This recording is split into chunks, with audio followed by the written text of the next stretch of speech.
Marami ang natouch sa paghingi ng sorry ni Maris Racal kay Vice Ganda dahil hindi siya nakapag-promote ng pelikula nila na And the Breadwinner Is. Sumalang sa tagahula ang bida ng Netflix series na Incognito at movie na Social Climbers na si Maris sa Hide and Sing segment ng It's Showtime. Highlight sa guesting ni Maris ang reenactment nila ni Meme Vice ng isa sa mga patok na eksena nila sa And the Breadwinner Is. Sali ka na lang ng sali sa usapan ng mga matatanda, say ni Vice, na in character bilang Bambi, na karakter niya sa nasabing pelikula.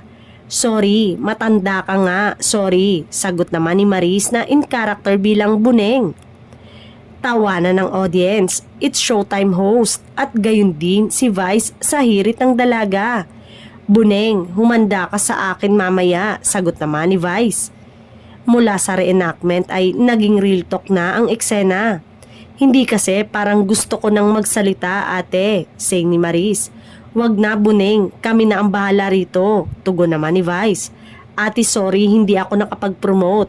Ang nasabi ni Maris na nagpatawa ng malala kay Vice at sa madlang people. Touching naman ang naging sagot ni Vice, okay lang Buneng, mas mahalaga ka kesa doon sa pelikula. Biro naman ni Vice, walang bonus si Maris dahil sa hindi nito pag-promote.